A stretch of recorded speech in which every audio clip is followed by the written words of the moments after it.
Hello everyone and welcome back to my channel Edmond Mindaros, and for today's quick tutorial I'm going to show you guys on how to resolve the error code CLR20R3 that you are experiencing on your Windows 11 or Windows 10 computer.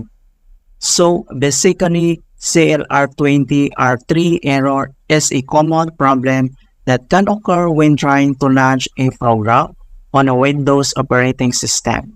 This error is usually caused by a problem with the program's installations or a conflict with another program on the system.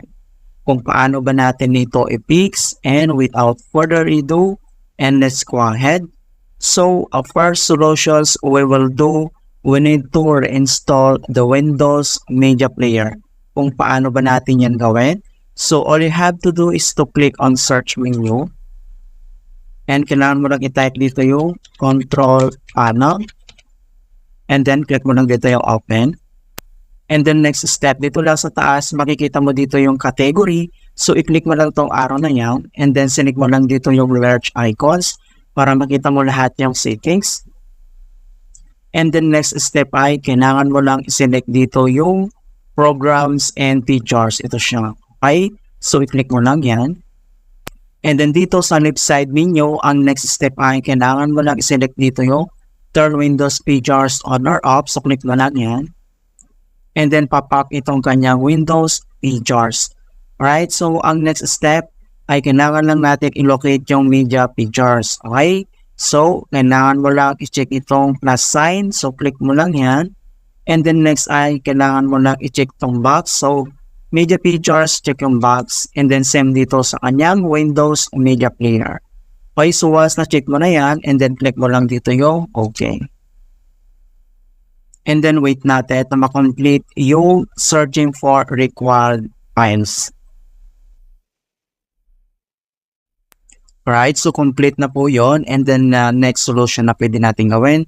So close lang natin itong control panel. So ang next na gagawin natin dito ay to check pending updates para magawa natin yan. So dito lang sa search menu, and then type mo lang dito yung settings, and then click mo lang dito yung open. And then next step ay kailangan mo lang i-select dito yung Windows Update. So click mo lang yan, and then makikita mo kaagad dito yung updates available. So ang gagawin natin dito ay kailangan lang i-download or install yung mga pending updates sa ating Windows Mac kaibigan. So, click mo lang itong download and install. And then, pagkatapos natin ma-download yung pending update, so close lang natin yan. And then, dito lang ulit sa search menu. And then, kailangan mo lang i-type yung CMD or ito yung tinatawag na command prompt. So, kailangan mo lang mag-right click. And then, select mo lang dito yung run as administrator. If you receive user account control, and then click mo lang dito yung yes.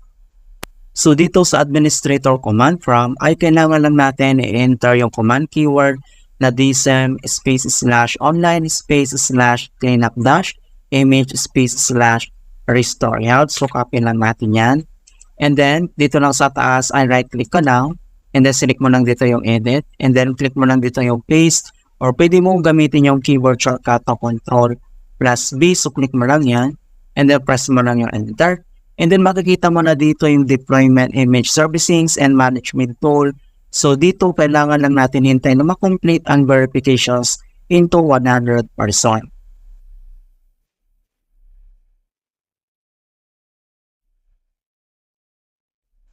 Okay, so makikita mo na dito na the restore operations completed successfully. And then next command keyword na kailangan natin i-enter ay type mo lang yung sfc /scan now. So in all small letter lahat din yung /scan now ay one word po yan. And then press mo lang yung enter. And then makikita mo na dito na beginning system scan. This process will take some time. Beginning verification phase of system scan. So kailangan ulit natin na hintayin na makomplete ang verifications into 100%.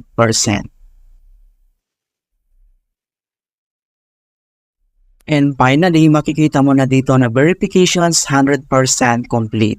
So, ang next step ay close lang natin tong CMD, and then dito lang sa start menu at kailangan lang natin mag-restart. Okay, so click mo lang to or restart.